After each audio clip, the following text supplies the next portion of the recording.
Hello, today is, let's see, it is Friday, January 6th. I hope everyone had a nice long New Year's Eve weekend. Um, and let's take a look. We're going to take a look back at last week's newsletter to see how it did, how things did on it. We had quite a few interesting things last week, especially with Chinese export and silver. And we're also going to talk about some upcoming sales and one active sale that's up right now, and a few other things. So let's get started. One quick note of business is our own website, which hadn't been updated in a number of years, much to our disgrace, has been redone, and we're still loading it, but feel free to visit us over at plcombs.com. We're going to put some things on there and probably set it up to do some business off that site. So I hope you visit us. And let's take a look. Let's see how things did. We're going to start with this pair of Tibetan bronzes that a seller put up. He's a fellow we keep an eye on. He seems to get good things. He seems to also know what he's doing. And of the pair, the one on the left I thought was particularly attractive. If you collect bronzes and you feel priced out of the market at this point, because the prices on them have done so well in the last couple of years, you had these two. And on the left is a very nice seated Arhat bronze. Beautiful face on it, nicely done face with those great big eyebrows, good patina, nice patina. This hasn't been polished or messed with. The one on the right is okay. It's sort of a typical one. Often the proportions on these are a little fouled up. The lotus bases tend to be too fat, the hands are too big, that kind of thing. But still a nice bronze, and the pair of them went really reasonable. Went at a very reasonable price, $768, which I think was about probably the value of the single one over here, the one on the left, but you got two for the price of one. It was a nice buy for somebody. And we had the big ho-ho boys featured on the site. These are Wukai decorated. They were 10 inches tall. They had a nice provenance from Marchants in London originally. Still had the tag on the bottom. Marchant, as many of you know, is one of the best dealers in the world. They sell great things, and they had these at one point. They're probably early 19th century, but top quality, really good quality. And they went for a very fair $1,763. Sounds like a lot of money, I realize, but for a big pair of figures like this, it was a pretty good buy. And we had this lovely court necklace. Might have been restrung at one point. It's early 20th century one. Coral beads, semi-precious stones, but beautifully done. Nice example. And it went for $3,030. Okay, and there's 77 Pud is the seller name on this. He tends to shoot his pictures on the hood of his car sometimes. It works, but it just strikes me as being a little funny. And we had this rank badge, Chinese silks and textiles, always of interest to people on eBay. Good place to buy them if you're a collector. And was this, what was nice about this one was it's a later rank badge, obviously, but in the sky they had used strands spiraling in here of coral beads, which is quite unusual. You do see them on occasion on later rank badges. Something to look out for when you pick these up if you're at an auction is check to see if there are any precious stones sewn into them. They're easy to miss. And this one went for a very reasonable $344. And we had this fellow, TJ Asian Antiques rather. He's in Connecticut. He has a lot of stuff on eBay. And he had this nice big framed Kisi panel. I like Kisi panels. And had a nice Chinese frame on it. Beautifully done. Nice example. Good soft colors. This nice soft peach color here. The rocks, the landscape scene with the scholars sitting around at a table with a silk valance hanging off the end of it. Nice table. Nice picture, rather. And it brought $725. Nice example. And this from Pafuni out in Seattle, Washington. Beautifully done, early to 1740, 1750, maybe Yongchen period, armorial export plate with all this Rococo work on it, and the helmet, the knight, and all that. There is a motto at the bottom. It's in Latin. I suspect you could still read it if you bought it and you magnify it a little bit. Nice family crest. And it went really reasonable. This was one of the great buys of the week. There were a couple of good buys this past week. I think folks were still on vacation. This went for $260 with free shipping.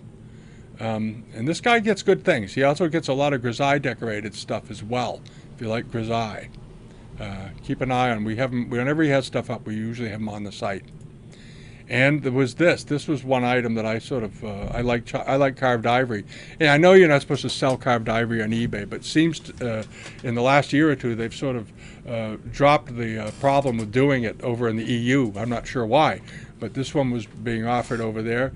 It's a good Cantonese carved case, nice deep undercarving, lots of background detail, lots of figures. There's everything on it that you'd want in a card case. Really nice one. There's another shot of it. And it had a little bit of damage at the top, but I don't think it affected the price much, because this is the inside where the lid lifts off, and often these get cracked and chipped from the covers being put on and taken off, and it chips away at it, causes little problems. But it didn't go into the carving, which is important. And the piece brought $1,059. Nice example for a collector. Last week we had a note case that was on here that did well also. Of ivory. It looks just like that card case. And we have this. This is on right now. This is an active listing. It's a nice little Kangxi pot. If you like Kangxi and you don't have a giant budget for it, this would be something to think about. It originally had a lid. Often the lids of these are missing, and sometimes the sellers put them up as incense burners when they don't have the lid anymore. It's not. It's a pot. But it's a nice example, very classical design for the Kangxi period, with vases and flowers and precious objects and Buddhist symbols. Here's the wheel over here. There's a chip, tiny, tiny chip on the rim. That's it. But it's a nice little pot, and it's up to $5. It's got 8 days to go. It'll be in the newsletter this weekend. Alrighty. Now, there's some stuff active this week that you want to pay a little attention to. This is a page on our website. This is Josh Chamberlain. Username is Juice1499. Sells on eBay. He gets good things. He has a 225 lot sale that began on December 31st, and it ends on Monday the 9th in the evening. And some very good things. Here they are. Well, he's got 230 lots. One of the things that's on here is this is rather amazing. Even if you don't collect them, it's worth looking at. Gold dragon. It's not antique, it's 20th century, but there's an amazing amount of work in it, and it has got probably about $5,400 worth of gold in it, not including all the semi-precious stones, and this marble size coral bead. Beautifully done. It was bought by a family in the New York area who collected it. They were in Hong Kong.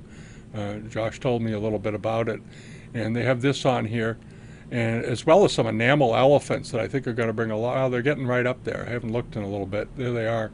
They're getting right up there also.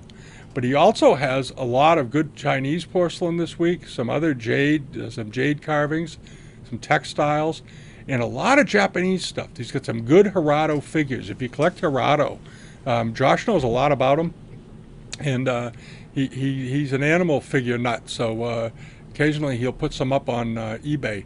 You want to look at them. He also some good Satsuma this week if you collect Satsuma. And starting tonight, Joni's House of Treasures up in Canada is starting a 200 lot sale, and they start 100 of them will go up tonight and 100 of them will go up tomorrow night.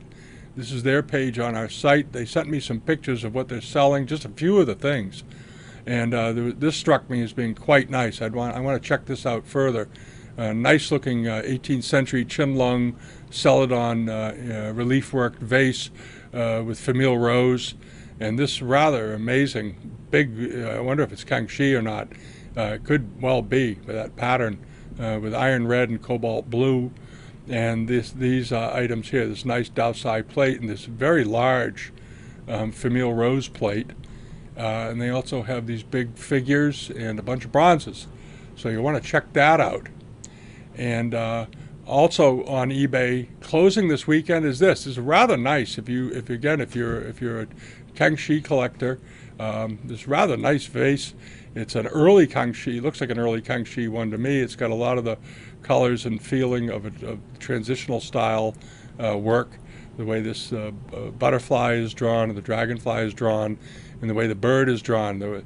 They do these sort of angulated birds with the head tipping down, very typical of transitional period. So it's either an early Kangxi or a late transitional vase. It's at $265 with a couple of days to go. Shameless little bit of our own self-promotion, but these are nice. It's not because we're selling them, but because they're very lovely. Is this very large pair of Famille Rose celadon ground vases with chimeras and foo lions and so forth. They're 24 inches tall. They have no damage. They're in beautiful condition, no cracks in the bases, no hairlines. A little tiny bit of enamel loss here and there, which is pretty typical on these, but a nice big pair of vases. They came out of an estate in Maine we went up to this past week. They have other things we're probably going to be getting, hopefully. So we hope you check these out. These start this evening on here. And the last thing I want to mention was on the site we had this little pop-up last week. A couple of people asked me a bit more about it. I mentioned that I think folks should try, instead of using your watch list, if you're serious about bidding on things, there's a technique known as bid nibbling. And what it means is that when you find something on there, as soon as you see it, put a bid on it.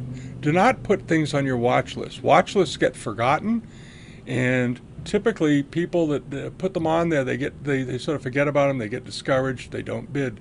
Put a bid on something right away as soon as you see it.